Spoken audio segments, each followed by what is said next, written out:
Hey guys, it's Amelia, but not the pilot, just Amelia. Today I'm going to see Chris Child on Broadway. I'm so excited. I won the lottery to go see it, and so I'm very lucky and I'm very excited. I'm with my friend Emma, and I've seen it twice before, but this was pre-pandemic, so I saw the 2-show version that was like 4 hours long. Now it's only 3.5 hours long, so we'll see what they cut out. My prediction so far is that they're gonna make all the scenes shorter, because a lot of the scenes were just too long. Spoiler alerts. I'm gonna be spoiling it throughout this video, so don't watch this if you don't want to be spoiled. My first prediction is that they will cut out the whole trolley witch scene, which is weird and too long. So that's my only real prediction. I don't know. I guess we'll see after the fact. I hope they don't cut out any of the music or the dance things, because those scenes were really cool. And I checked, and the soundtrack's only like an hour long, so I don't think they'll cut out any of the music, but we'll see. I'll see you at the theater. Let's go.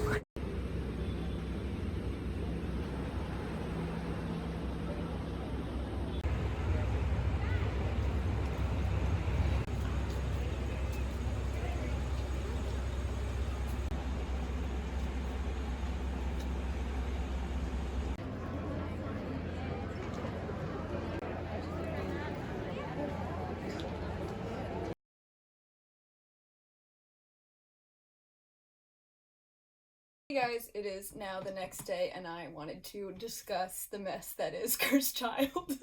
From here on out, there will definitely be spoilers of a type, so if you don't want to be spoiled about the show, then don't listen anymore. Just leave. I will not be spoiling the magic of the show, but I will just be discussing the plot. So if you have not read the lovely script already or seen the show, then I suggest you leave. So, I have seen the show a few times. Well, the first time I saw it, my parents bought me tickets for my birthday or Christmas or something like that. And so I went in, I think, June-ish, because these are the Pride Month playbill covers. So I guess it was around June or August. I happened to see it once, and then I entered the lottery the next week and pretty much immediately won, which is honestly insane, because if you are not aware, winning Broadway tickets is, I feel like, elusive. No one wins them. I've never known someone to win Broadway tickets. I feel like it seems impossible. But here I am, and I've won twice so far, so definitely enter the Friday 40. This is how you do that. To enter Friday 40, either download the TodayTix app or go to TodayTix.com. This is not a sponsored episode, by the way. I'm just giving you this information. On Monday morning at like 9 a.m., the Friday 40 lottery opens, and then it closes at Friday noon, maybe, I think. And so what you would do is on Monday morning, or any day throughout the week, you can go in and enter once for every show. Once that week. For example, what I used to do is on Monday morning, I go in and I check off all the shows that I would like to go to. So I'm like, yes, I want to see the Monday show. Yes, I want to see the Tuesday show. Yes, I want to see Wednesday show. And Thursday and Friday, whatever. And then you just hit submit, and then you're done for that week. And then Friday afternoon, you find out if you won anything. Both times that I won, I was in orchestra seats, which are really, really cool, because Broadway tickets range from like $200 to like $60. $200 is usually like orchestra, which is, if you don't know, like the main area right in front of the stage. And then there's like mezzanine and balcony and whatever they're called. So today I will be discussing the differences and similarities and whatnot between the original 2-part show and the current 3.5-hour show.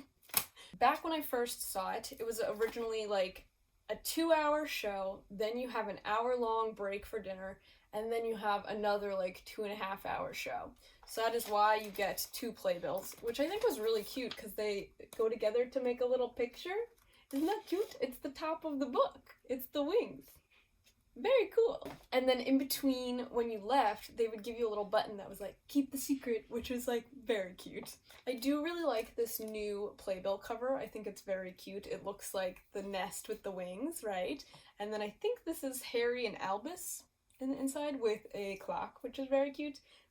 I don't recognize this Harry and Albus, so I don't know which actors it is, but very cute. I made a list with my friend to keep me on task for this video. So I've made a list of all the things that they cut out and changed and whatnot. So to start off, obviously the show is shorter by like an hour-ish. I think they cut out 1 hour. Well, according to Google, it was originally 5 hours total, which is insane to me. Why were they like, yeah, people will like to see a 5-hour Harry Potter play?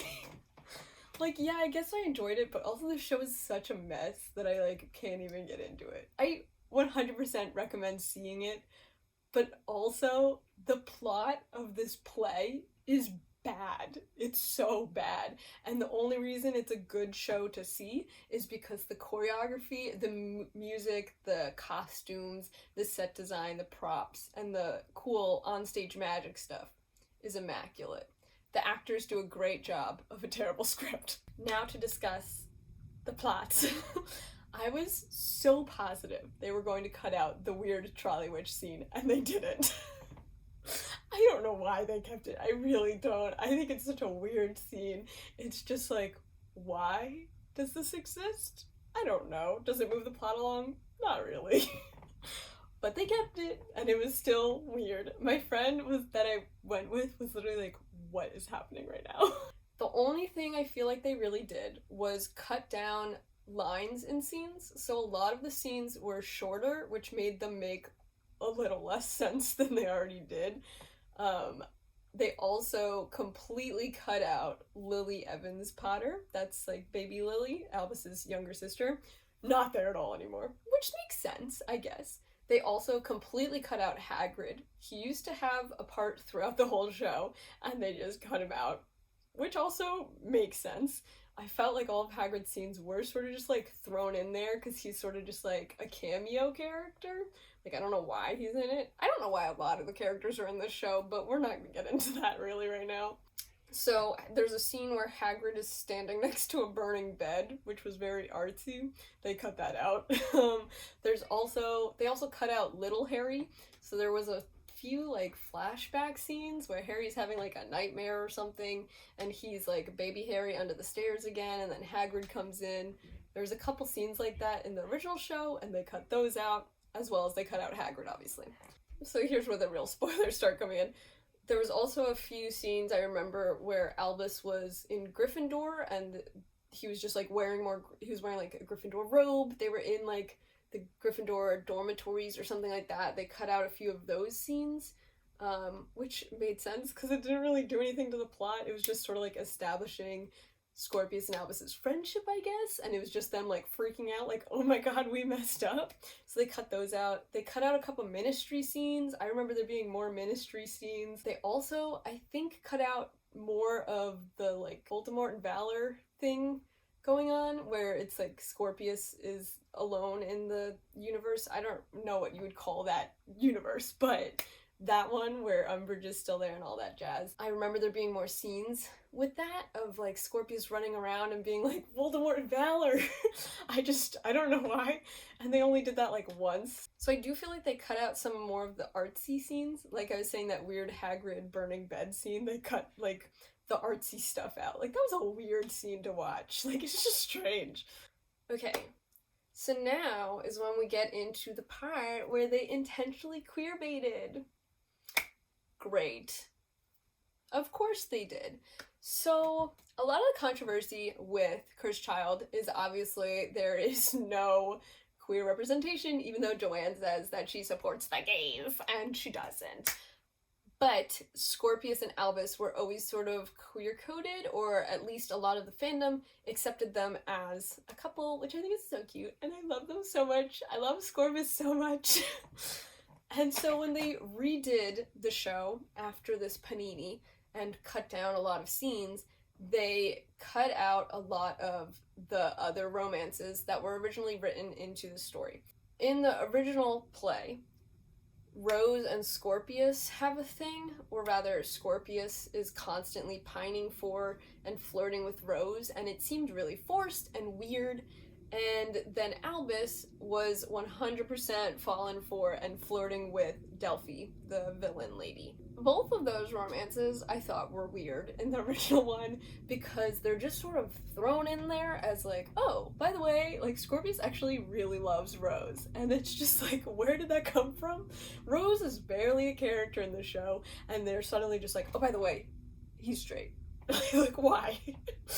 And then the Albus-Delphi relationship I sort of understand because it's like the younger kid feeling cool that the older lady is giving him attention. Like, I understand why they added that in from a plot perspective. And so when they redid the play, they essentially took those out. So now all scenes where Scorpius is fawning over Rose don't exist anymore. Instead, at the end, there was a scene where Scorpius, like, runs up to Albus and is like, guess what? I asked out Rose to be my girlfriend, and she said no, or something like that, right?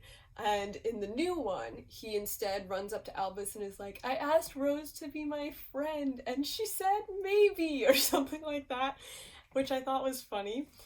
And then essentially says that, okay, Scorpius is not interested in Rose anymore. So, opportunities. And then the Albus-Delphi relationship, I feel like, was definitely not as prevalent as it used to be. But I'm not sure if that's just the way the actors were playing it that night. Who knows? There were many moments, and I'm not sure if this was just the way the actors were playing it or if they were told to do this, where Scorpius and Albus were really, really close, and I thought they were gonna kiss him, and they didn't. Like, there was the staircase scene at the end. They're, like, chatting or whatever. And they got, like, this close to each other, and I really, really thought for one moment they were gonna kiss, and they didn't. And I'm really upset about it. But, like, what more would I expect from Joanne? You know? So, yeah, not great. They also added the word love to a lot of scenes, so there were scenes between Harry and Albus talking about Scorpius, where Albus was, like, trying almost to say, like, he would say things like, Dad, Scorpius means a lot to me, a lot more than, like, just a friend, or something like that. And then Harry was essentially like, that's great, kid, I love that for you, which is funny. But they were just sort of, like, ghosting around terms. They never really said it straight out because they wanted to have that deniability, and I hate them for that. And there's also a scene at the end where Harry said something like, I know you love him, or something like that, but it wasn't ever, like, stated straight out, and it just made me a little annoyed because they used the word love, they, like, randomly inserted it. It was so distracting almost, I want to say, because it was like how important the word love was that in that sentence that they added it. You're like, he was like, but he loves you, that boy loves you, and then you're like, oh wow, they love each other, that's amazing, that's so cute. And then they'd be like, no, we're not gay though. And I was like, really? You have to do that, guys? They were like, takesy backsies though. Because there was also a Dementor scene where Scorpius was like, I thought of you, Albus, that's who I truly love, and that's how I got out of the Dementor's kiss. Which is also not how the Dementor's kiss works, but we're not gonna get into that. In the original script, there was also a lot of moments where Scorpius and Albus hugged, and that was supposed to be like meaningful friendship stuff. And now, when they hugged, it sort of seems a little more. I don't know if it's just the way the actors were playing it, but that's how I saw it. So they changed it so it was just gay enough, but not gay enough. They definitely kept all of the magic things in, which is great, because they have a lot of very cool magic things. They do Polyjuice Potion on stage, they do Flu Powder, they do the Ministry, I don't know how to explain it, the Ministry phone booth thing, where they get sucked into the phone, which is very cool. They shoot fire out of their wands, they have magical books, they have magical things, they have time turners. let's get into the plot, shall we? I have some big problems with this plot. Who doesn't, to be honest? But one of my bigger ones was the fact that the Fidelius charm was just completely forgotten when they wrote this script, I guess. Because if we get into final act of this show, right? They're waiting around in Godric's Hollow, trying to find Lily and James Potter to wait to find Voldemort, who's coming because Delphi is also there. Which is just such a mess that I just said that out loud and like, what word vomit was that? Like, what? Anyway, so that's happening, right? The Fidelius charm is what prevents Voldemort from finding Harry and Lily and James Potter, right? And then the only way he finds it is because Wormtail snitches. In this play, Delphi and Scorpius and Albus and Harry and all can see Godric's Hollow, the Godric's Hollow house, like, immediately. And I guess you could say, oh, well, since this is in the future and the Fidelius charm has been broken by then, they all can see it because they are from the future and they know. But that's just, it doesn't make sense. None of it makes sense. And I just, what? Another problem we have, when Harry polyjuice potions into Voldemort, also when Voldemort is there in Godric's Hall, he already looks like Ralph Fiennes' Snake Man, and he shouldn't, technically, because the Snake Man thing comes after the baby thing, right? Which is all after Voldemort's corporeal body dies on Halloween night 1981 when Harry's charm reflects, right? So we should say that when Voldemort enters the house that night, when he's coming for them, he shouldn't look like that yet. It's described in the book that he has like sort of snake-like features by then, had like red eyes and like he's becoming unhuman, but I still think he would look like hot young Tom Marvolo Riddle. Am I wrong? I don't think so. I just got a lot of problems with the show as well. That's just all it is. Yeah, and then one of my biggest gripes is the fact that they make us watch Harry watch his parents die. That was completely unnecessary. Not fun. 0 out of 10 experience. But for the most part, I just feel like the scenes are so extremely rushed. There's so much happening in the show that it is amazing they fit it into 3.5 hours, but it's also like, what is going on? Just so much stuff is coming at you. It doesn't make sense. The only reason I think I understand it is because I've seen it 3 times now. Like, that's crazy. Highlights of the show are the actor who played Ron was actually amazing. He was so funny. And it's because he's like well-written character, like he's a comedic relief character, so he really stole the show. And then Scorpius' character was also really funny. I find it really interesting that when I read Cursed Child, I didn't really see Scorpius like that, but then after watching the show, I now picture Scorpius as this like really funny, awkward, yelling kid. Because if you don't know, I will attach below a link of like Scorpius interactions or some Scorpius scenes on YouTube that I found. And the original actor that portrayed Scorpius, his name is Anthony Boyle, and he screams every line, essentially.